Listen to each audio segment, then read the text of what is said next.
নমস্কার, আপনারা দেখছেন নিউজ নাও। আপনাদের সঙ্গেই রয়েছি আমি সহেলি। সরাসরি চোখ রাখবো নটার সংবাদে। মঞ্চ থেকে সতর্ক বার্তা মুখ্যমন্ত্রীর। জনবহুল স্থানে উচ্চ স্বরে মাইক বাজানো নিয়ে কঠোর নজরদারির পরামর্শ। এর মাঝেই বার্তা উপেক্ষা করে বাজলো কান ফাটানো ডিজে, লাউডস্পিকারের মাইক, সঙ্গে পড়লো বাজিও। শব্দ দূষণ নিয়ে বিশেষভাবে উদ্বিগ্ন মুখ্যমন্ত্রী মানিক সাহা। গত শুক্রবার দূষণ নিয়ন্ত্রণ পর্ষদের এক পর্যালোচনায় সমস্ত রকমের দূষণ নিয়ে প্রশাসনের নজরদারি বাড়াতে পরামর্শ দেন তিনি। শনিবার ফের রবীন্দ্র ভবন থেকে এক দফা সতর্কতা জারি করেন। তবে মুখ্যমন্ত্রী ফিরে যেতেই গোটা রবীন্দ্র ভবন চত্বরে শুরু হয়ে যায় উচ্চ স্বরে ডিজে, লাউডস্পিকার।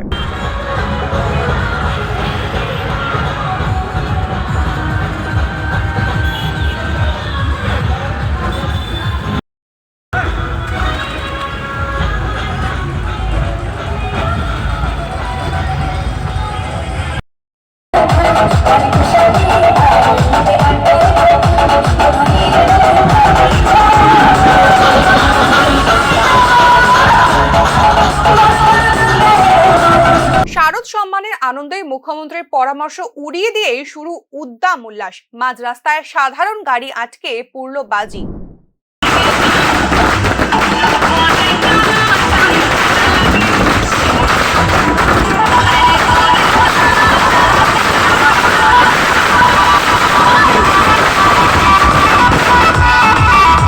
এদিন শারদ সম্মান অনুষ্ঠানের মঞ্চ থেকে আলাদা করে শব্দদূষণ নিয়ে সতর্কতা জারি করেছিলেন মুখ্যমন্ত্রী। তবে কার্যত মুখ্যমন্ত্রীর নিষেধাজ্ঞা অগ্রাহ্য করেই চলল ধুমধাম করে বাজির উৎসব।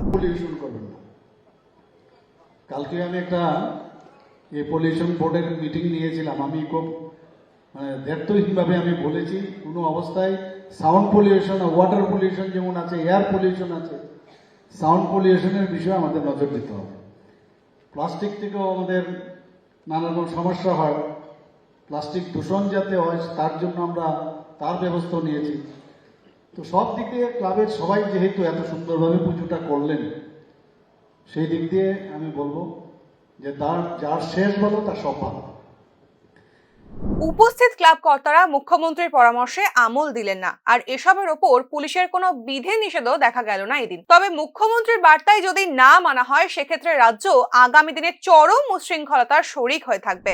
ভয়াবহ দুর্ঘটনা বড়মুড়া ইকো পার্ক সংলগ্ন অঞ্চলে। দুটি গাড়ির মুখোমুখি সংঘর্ষে গুরুতর আহত চালক পাঠানো হয়েছে জিবিপি হাসপাতালে। রবিবার সকালে বড়মুড়া ইকো পার্ক সংলগ্ন অঞ্চলে মুখোমুখি সংঘর্ষ হয় একটি ট্রিপার ও এসএমএল গাড়ির। তড়িঘড়ি আহতদের উদ্ধার করেন এলাকাবাসীরা। খবর পেয়ে ঘটনাস্থলে পৌঁছন তেলিয়ামুড়া দমকল বাহিনী। দুর্ঘটনায় এসএমএল গাড়িটি বেশি ক্ষতিগ্রস্ত হয়। গুরুতর আহত চালক লক্ষণলাল তারুয়া। তাকে তেলিয়ামুড়া হাসপাতালে ভর্তি করা হলে চিকিৎসক জানান একটি পা ভেঙে গেছে তার। চিকিৎসার জন্য তাকে জিবিপি হাসপাতালে রেফার করা হয়েছে।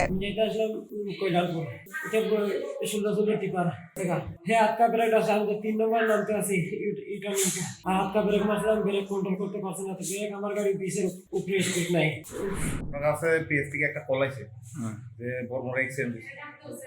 আমরা মুখ করে দেখলাম যে হেরা পাইলাম, কিন্তু জানতে পারলাম যে এর নাম হয়েছে লক্ষণ তুরিয়া, বাড়ি কইলা সহ, বয়সের একজনই বেশি টিপার আর জানি বাড়ি গেছে। এটা বাড়িটা গেছে।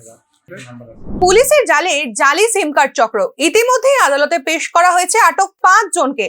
অবৈধভাবে গ্রেফতার করা হয়েছে। পাল্টা দাবি অভিযুক্তদের। বাজারে নতুন সিম কার্ড তুলতে গেছেন, সাবধান। আপনার অজান্তেই আপনার আঙুলের ছাপ ব্যবহার করে তুলে নেওয়া হতে পারে একাধিক সিম কার্ড। এভাবেই রমরমিয়ে চলছে জাল সিম কার্ডের ব্যবসা। সেই সিম কার্ডগুলি ব্যবহার হতে পারে বিভিন্ন রকম অপরাধমূলক কাজে। এবারে পুলিশের জালে আটকা পড়লো এরকমই এক প্রতারক চক্র। 24 ডিসেম্বর সুমন সাহা, স্বাগতম দাস, বিশ্বজিৎ দত্ত, বিক্রম দেববর্মা এবং শুভ্রজিৎ দেববর্মাকে আটক করে পশ্চিম আগরতলা থানার পুলিশ। জাল সিম কার্ডগুলি ব্যবহার করে একাধিক ব্যক্তির থেকে টাকা হাতানোর অভিযোগ উঠেছে তাদের বিরুদ্ধে। অভিযুক্তরা পাল্টা দাবি করেন অবৈধভাবে গ্রেফতার করা হয়েছে তাদের। এ নিয়ে বহু চর্চার পর ফার্স্ট ক্লাস জুডিশিয়াল ম্যাজিস্ট্রেট অভিযুক্তদের 9 দিনের পুলিশি হেফাজতের নির্দেশ দেন। চলছে জিজ্ঞাসাবাদ। গত 24 ডিসেম্বর 2023 ওয়েস্ট আগরতলা পিএসের পুলিশ একটা জাল সিম কার্ড চক্রের র্যাকেটকে ধরেছে। এর মধ্যে আসামিরা হচ্ছেন সুমন সাহা, স্বাগতম দাস, বিশ্বজিৎ দত্ত, বিক্রম দেববর্মা এবং শুভ্রজিৎ দেববর্মা। এখন পর্যন্ত এই 5 জনকে পুলিশ অ্যারেস্ট করেছে এই কেসে। এবার আজকে মাননীয় judicial magistrate first class Shrimati Archana Riang উনি আজকে 5 জন আসামিকেই আর বাকি 9 দিনের জন্য পুলিশ রিমান্ডে পাঠান। কারণ আজকের সংবাদ এই পর্যন্তই। পরবর্তী আপডেটস পেতে চোখ রাখুন নিউজ নাওয়ের পর্দায়।